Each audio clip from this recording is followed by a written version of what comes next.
এটা হচ্ছে আজকে আমাদের দুপুরের জমজমাটি লাঞ্চ। এখানে কিছু ভাজা রয়েছে, কি ভাজা এখনো জানি না, আলু ভাজা আর মনে হচ্ছে বেসনের বড়া।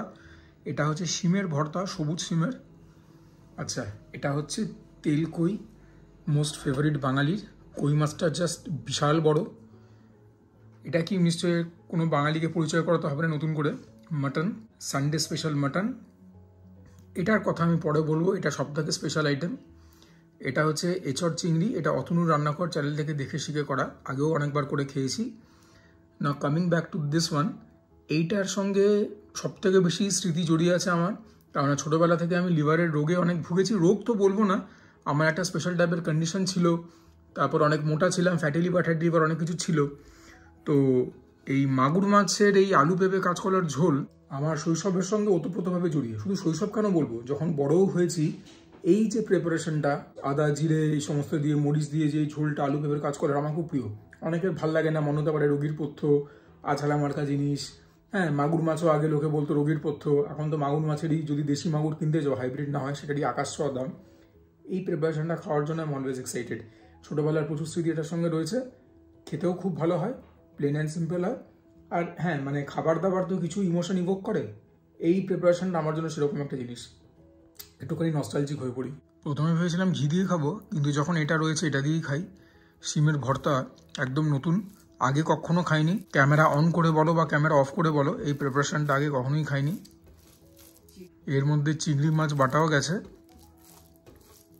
তবে আজকে এত সুন্দর সুন্দর সব আইটেম আছে যে কোনটা দিয়ে কতটা কি খেতে পারবো সেটা একটা $1,000,000 কোয়েশ্চেন। এনিওয়েজ, এটা যে মাখছি এটা থেকে এখনই কিন্তু একটা খুব কি বলবো, একটা খুব হার্বেশিয়াস, একটা গ্রিন আর্থি একটা ফ্রেগ্রেন্স বেরোচ্ছে। শিমের একটা কাঁচা গন্ধ, বুনো গন্ধ এটার মধ্যে রয়েছে, which is not of putting. দেখি খেয়ে। শিমের বা যে কোনো সবজির যে একটা নিজস্ব গন্ধ থাকে, সে গন্ধটা পুরোপুরি যায়নি। তো সেই ব্যাপারটা যদি কারোর অফ পুটিং লাগে, খেলে করে কারো গাড়ু গোলায়, তাহলে পরে সে এটা খেতে পারবে না। আদারওয়াইজ খেতে কিন্তু দুর্ধর্ষ হয়েছে, ঝাল ঝাল হয়েছে। চিংড়ি মাছ যে বেটে দিয়েছে সেখান থেকে একটা আলাদা ক্রাস্টেশানি ফ্লেভার পাচ্ছি, আমার মন্দ লাগছে না। শুধু একটাই কমপ্লেন, যদি ওই গন্ধটাকে বের করে দেওয়া যেত তাহলে পরে খেতে আরও অনেক বেশি প্যালেটেবল হতো। তো এটা যেটা খেলাম একদম নতুন নতুন একটা খাবার, বিগ থামস আপ। এবারে মনোনিবেশ করবো মাগুর মাছের ওপরে। 2 পিস আছে, এখন খেতে পারবো না, এখন 1 পিসই খাবো। আলু পেঁপে কাঁচকলা কাঁচা লঙ্কা দিয়ে ঝোলটা হয়। আলু, কাঁচকলা, আরও আলু, এটাও কাঁচকলা, 2খানা পেঁপেও আছে। ইয়েস, পেঁপেগুলোকে একদম চটকে নেব। পেঁপেগুলো সেদ্ধটা একটু কম হয়েছে, হ্যাঁ সেদ্ধটা অনেকটাই কম হয়েছে, তো সেইটা একটা ব্যাপার। তবে আশা করি খেতে ভালোই হবে। বুঝতে পারছো তো কত প্রিয়। নইলে পরে তেলকুই ছেড়ে, মাটন ছেড়ে, এঁচড় চিংড়ি ছেড়ে প্রথমে এই প্রিপারেশনটা খাচ্ছি, এবং এটার সঙ্গে গন্ধরাজ লেবু একদম মাস্ট। কাঁচা লঙ্কা ডলে নেওয়াটা আবশ্যক।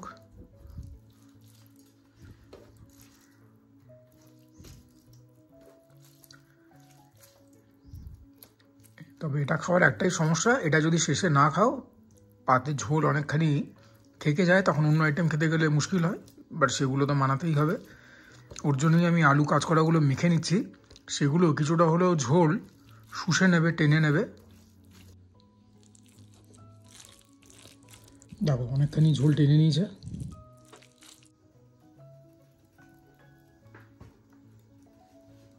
গন্ধরাজ লেবুটা গেল, এখন জাস্ট ফ্লেভারটা অন্য লেভেলই এলিভেট হয়ে যাবে। জাস্ট মার্ক মাই ওয়ার্ডস। মাছ তো খাবোই, কিন্তু একটা এমনিও গ্রাস তোমাদেরকে নিয়ে বলবো কীরকম। মাগুর মাছও কিন্তু বাছা খুব একটা কঠিন নয়, তোমাদেরকে দেখিয়ে দিচ্ছি। ওপরের এই জায়গাটাকে প্রথমে এমনি করে বার করে নেবে, তারপরে এই যে একটা সাইড, এই সাইডের মধ্যে কিন্তু তারপরে সেরকম আর কোনো কাটা থাকে না, ঠিক আছে। যাক, মাছের আগে যেরকম বলেছি, একটা এমনি ঝোল ভাতের গ্রাস নিই। সেই এক চেনা শ্বাস, সেই এক চেনা গন্ধ। এরকম কিছু কিছু প্রিপারেশন ইচ্ছা করে যেন রোজ খাই। আর কি বলবো বলো, লেবুর থেকে সুন্দর স্বাদ, একটা টক টক ব্যাপার, সুন্দর গন্ধ, আলু পেঁপে কাজ করার একটা ফ্লেভার, যদিও পেঁপেটা সেদ্ধ হয়নি, আবারও বলছি। আর এই আদার যে একটা ফ্লেভার, হ্যাঁ মরিচের একটা ফ্লেভার, এগুলো মানে জাস্ট মানে এই প্রিপারেশন আমার খুব ভালো লাগে। এটা হচ্ছে ঘটনা। এই প্রিপারেশনটা খাওয়া হচ্ছে ছোটোবেলায় ফিরে যাওয়ার মতো। Absolutely nostalgic and full of bliss. মাছটা দিয়ে খেলাম, ফ্লেভারটা তো এলিভেট করলোই। এবার একটু আলুও নিয়ে নিই, একটু কাঁচকলাও নিয়ে নিই, দিয়ে মাছ দিয়ে একটা আলটিমেট বাইট হোক।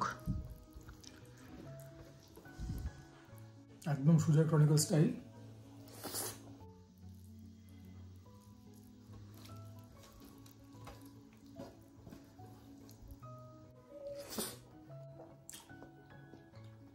এরপরে অন্য আইটেমে যেতে হবে।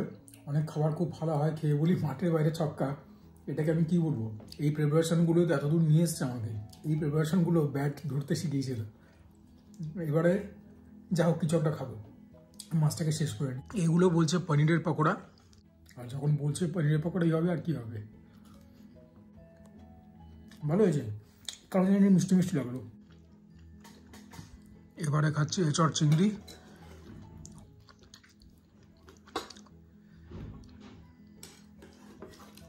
তবে ওই অল্প অল্প করেই ভাত খেতে হবে, বেশি খেলে তো আর কোনো কী বলবো, অন্য কোনো খাবার ধরতেই পারবো না। আলু গেছে,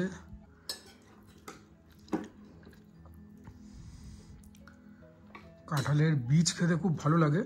কাঁঠালের বীজ রয়েছে এরকম ছোটো ছোটো রয়েছে, দেখতে পাচ্ছ। ওইটুকুন ভাত মেখেছি এঁচড়টা দিয়ে, আর এত সুন্দর এঁচড়টা হয়েছে না, বলো কী করে বুঝলাম, এখনও তো খাইনি, কারণ খুব সুন্দর গন্ধ বেরোচ্ছে।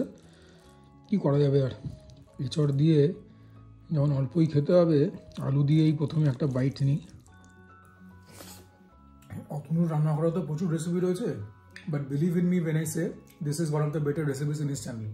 আমার কথা শুনে একবার এটা খেয়ে দেখবে, অসাধারণ হয়েছে। ওনার যে রেসিপিগুলো হয়, আগেও বলেছি, সেগুলো বানাতে একটু মেহনত লাগে, অনেক মশলা ফসলা লাগে, বাট দ্য এন্ড প্রোডাক্ট যেটা হয় সেটাও তুখর হয় খেতে। আজকেরটা যে কী ভালো হয়েছে মানে বলে বোঝাতে পারবো না, বেশি কথা বলতে গেলে মুখ থেকে জল পড়ে যাবে। ঝাল ঝাল হয়েছে, কারণ আমরা ঝাল একটুখানি বেশি খাই, তবে মশলাটার যে হয়েছে, মশলা যে প্রচুর গাছে টের পাচ্ছি। আর প্রত্যেকটা মশলা কিছু না কিছু পারপাস সার্ভ করছে, এমনি এমনি কোনো মশলা যায়নি, ভীষণ ভালো খেতে।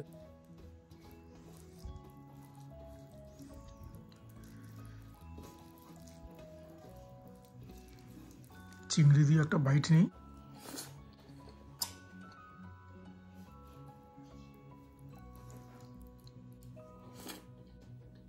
ওহো, এইবারে তো তেল কইতে হাত লাগাতেই হবে। Just look at the size of the কই মাছ। আর প্রিপারেশনটা করা তো পরে আসছি, বাট ওয়াও, কই মাছটা দেখেই তো একদম অভিভূত হয়ে গেলাম। এটা দিয়েই সব থেকে বেশি ভাত খাবো, এইটা খাওয়ার জন্যই সব থেকে বেশি ভাত নিয়েছি।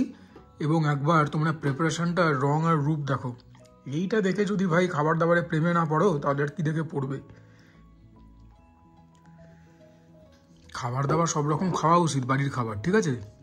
শুধু মাছ মাংস খেলাম তা নয়, তবে কিছু হয় না যেগুলোকে বলা হয় সেলিং পয়েন্ট, এই তেল কইগুলো হচ্ছে সেলিং পয়েন্ট, ঠিক আছে? মানে বেঙ্গলি কুজিনের চিংড়ি মাছের মালাইকারি, খাসির এরকম তেল কষা, বাসন্তী পোলাও, আহা, ভেটকি পাতুরি, শুক্তো যদি প্রপারলি তৈরি করা যায়, একদম উফ। এই তেল কইটা যা হবে না, it is going to be extremely rich. দেখতে পাচ্ছ কতটা তেল দেওয়া হয়েছে, এবং আমরা সর্ষের তেলটা খুব ভালো জায়গা থেকে আনি, বহুবার বলেছি আগে, শিয়ালদা থেকে একটা দোকান থেকে আনি, কৃষ্ণকালী অয়েল মিল বলে। ওনারা আগে নিজেরাই তৈরি করতেন, এখন বাইরে থেকে সোর্স করেন, তবে yeah, it's very high quality mustard oil. Surendranath কলেজের গলিতেই বিক্রি হয়, বৈঠকখানা বাজারে। একবার কালারটা দেখলে ভাতের, উফ, মানে পারি না সেরকম অবস্থা। এইবারে তো একটা গ্রাস নিতেই হবে।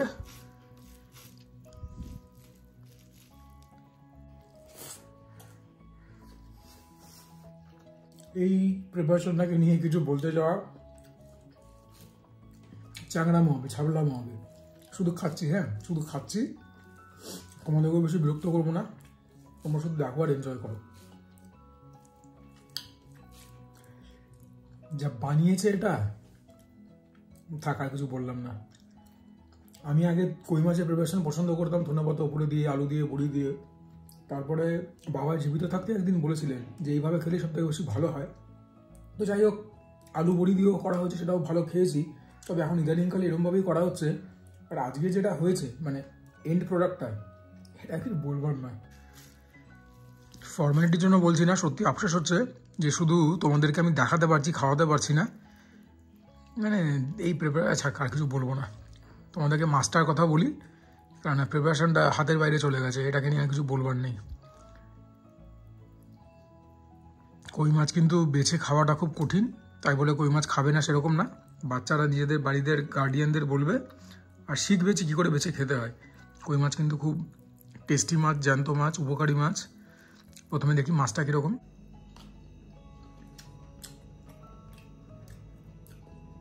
দেশি কই বললো স্বাদও আছে, তবে সেরকম মিষ্টতা আছে বলতে পারবো না। ভালো খেতে, মাছটার কথা বলছি, ভালো খেতে, তবে এক্সেসিভ ভালো বা একদম মানে মুখে দিলে পরে একদম মানে স্বাদ ভুলবো না সেরকম ব্যাপার নয়। ভালো মাছ এখন খুঁজে পাওয়া একটা বিরাট বড় একটা কি বলবো দিকদারির ব্যাপার হয়ে দাঁড়িয়েছে। এবারে মাছটা দিয়ে এটাকে খাই, প্রিপারেশনটাকে।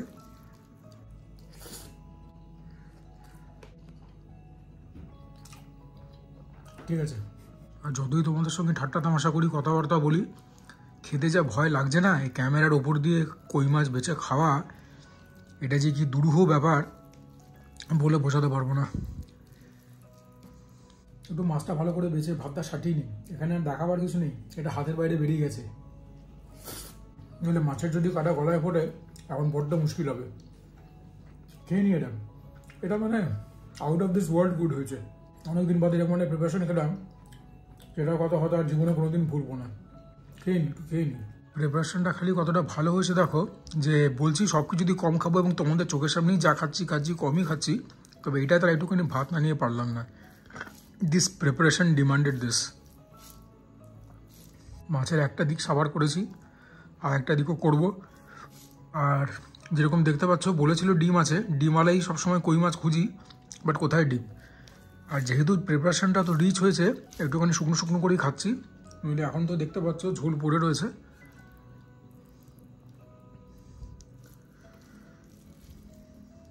আবার মাটনে দেখা হবে। দেখো মাংসের জন্য কইটুকুন ভাত নিলাম, আসলে কই মাছটা এত ভালো হয়েছিল ওটা দিয়েই বেশিটা খেলাম।